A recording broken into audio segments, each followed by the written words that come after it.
श्री स्वामी समर्थ तुलसी विवाह शुरू हो गया है 11 तारीख से। बहुत सारे लोग 11 तारीख को करते हैं और कोई लोग 12 को 13 को भी करते हैं, लेकिन वैसे तो हम 11 से लेकर 15 तक कभी भी कर सकते हैं। जैसे ही हमारी जो एकादशी होती है, हरि प्रबोधिनी एकादशी, जो खत्म होने के बाद हम तुलसी माता के विवाह श्री विष्णु के साथ में करते हैं। अगर आपके घर में श्री हरि विष्णु की मूर्ति नहीं है तो आप चाहे तो शालिग्राम के साथ, चाहे तो बालकृष्ण भगवान के साथ भी विवाह कर सकते हैं। तो आपके इसमें आपको क्या सामग्री चाहिए होती है? देखिए, आपको इसमें सामग्री चाहिए होती है, छोटा एक मंगलसूत्र लाना पड़ता है माता के लिए, काजल, श्रृंगार का सब सामान लाना पड़ता है, मेहंदी लानी पड़ती है, चूड़ी आएगी, मंगलसूत्र आएगा, उसमें फूल के हार आएंगे, सब कुछ इसमें आएगा। और आप चाहे तो एक नई चुन्नी लाइए, और आज चाहे तो आप साड़ी, अगर आपको साड़ी पहनाना आती है तुलसी माता को, अगर आपकी तुलसी माता बड़ी है तो आप साड़ी पहना सकते हैं, अगर छोटी है तो चुन्नी उड़ा दीजिए। इस तरह से आप पूजा कर सकते हैं। उसके बाद आपको माता को, तुलसी माता को सबसे पहले आपको गणेश भगवान की स्थापना करनी पड़ती है। गणेश भगवान जी को पहले आसन देना पड़ता है। आसन हम चावल से देते हैं, आसन देना पड़ता है। उनको स्नान करना पड़ता है गंगा जल से, पंचामृत से। उसके बाद उनको एक साइड रखने के बाद फिर तुलसी माता को भी हमको स्नान करना पड़ता है पंचामृत से, गंगा जल से। उसके बाद उनको हल्दी लगाई जाती है, जैसे कि नई दुल्हन को हम हल्दी लगाते हैं उसी प्रकार से उनको भी हल्दी लगाई जाती है। और फिर श्री हरि विष्णु को भी हल्दी लगाई जाती है। उनके बाद उनको स्नान किया जाता है पंचामृत से, गंगा जल से। उसके बाद उनको श्रृंगार किया जाता है, दोनों का श्रृंगार होता है। श्रृंगार होने के बाद साइड में जैसे गणेश भगवान होते हैं, गणेश भगवान की पूजा इसलिए की जाती है कि हमारे विवाह में विघ्न नहीं आना चाहिए। गणेश भगवान विघ्न हरता है, इसलिए हम उनको पहले प्रथम पूजन, इसलिए पहली पूजा उनकी की जाती है। उसके पश्चात माता तुलसी की और श्री विष्णु की पूजा की जाती है। फिर दोनों को पहले तो उनको मंडप बनाना पड़ता है। मंडप हम कैसे बनाते हैं? मंडप बनाते हैं गन्ने से। गन्ने से मंडप बनाने से, गन्ना माता तुलसी के जैसे मामा माने गए, इसलिए उनको आवश्यक ही रखना पड़ता है। वो उनको मंडप में रखने के बाद फिर आपको श्री कृष्ण भगवान की मूर्ति भी वहाँ रखनी पड़ती है।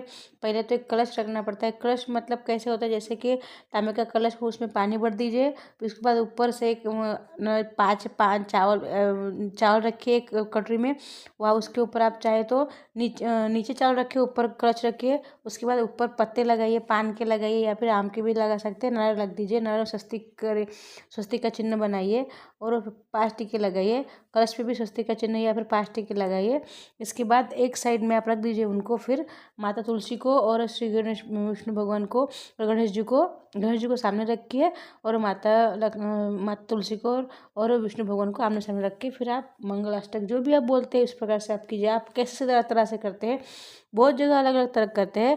हमारे साइड आप कैसे करते हैं वो बताइए, हमारे साइड हम कैसे करते हैं हम बताएंगे। हम वहाँ पे एक वेदी बनाते हैं। उसके बाद हम कृष्ण भगवान को हाथ में लेके मंगलाष्टक बोलते हुए 5 या 7 फेरे फेरते हुए ऐसे कृष्ण भगवान को हाथ में लेके फिरते हैं। अगर आप बहुत सारे लोग होते हैं, महाराष्ट्र में लोग कैसे करते हैं, एक सफ़ेद कपड़ा दोनों के बीच में ऐसे रखते हैं, उसके बाद मंत्र बोलते हैं। आप कैसे करते हैं इस प्रकार से आप कीजिए। उसके बाद रात भर कृष्ण भगवान उनको वही रखना पड़ता है। सब जो, अगर आपके घर में बाहर के मेहमान अगर आए, अगर आपने बुलाया है तो उनको भी आपको प्रसाद देना पड़ता है। खाना बनाया तो खाना, नहीं हो तो सब जो भी बनाया आपने देना पड़ता है। उसके बाद वर वधू को फिर आपको रात भर कृष्ण भगवान को तुलसी माता के साथ ही वही रखना पड़ता है उनके सानिध्य में। और सुबह उठते ही आपको फिर नहा धो के कृष्ण भगवान को भोग लगाने के बाद अंदर लेना पड़ता है। तो इस प्रकार से होते हैं। अगर बहुत ठंडी अगर आपके साइड पड़ रही है तो आप कृष्ण भगवान को और माता तुलसी को जैसे बाहर मत छोड़िए। चाहे तो आप अगर छत के नीचे रखिए, अंदर तो नहीं ला सकते, लेकिन अगर छत के थोड़े नीचे इस तरह लाइए कि उनको ठंडी ना लगे। क्योंकि तो ठंडी तो पड़ रही है लेकिन कम है, किस साइड ज़्यादा पड़ती है किस साइड कम पड़ती है, तो इस प्रकार से आप कर सकते हैं। उसके बाद तुलसी विवाह हो गया है। ये तुलसी हम क्यों करते हैं? तो हमारे जो बच्चे होते हैं, हमारे जो घर में जो बड़े लोग होते हैं, उन्होंने ऐसा कहा है कि हमारे बच्चों की शादी अच्छे जगह पे अच्छे वर वधू मिलने के लिए हम ये सब करते हैं, ताकि हमारे घर में भी सब मंगल हो, इसलिए हम मंगल विवाह करते हैं। और इसी दिन के बाद ही, कार्तिक पूर्णिमा के बाद ही शिव विवाह शुरू होते हैं। और जैसे हम तुलसी माता का और श्री विष्णु का विवाह करते थे, उसके बाद हमारे घर में शुभ मंगल कार्य शुरू होते हैं और हमारे घर में मंगल होता है, इसलिए हमको तुलसी माता का और श्री विष्णु का विवाह करना पड़ता है। तो अगर आपको जानकारी अच्छी लगे तो चैनल को सब्सक्राइब अवश्य कीजिए। श्री स्वामी समर्थ।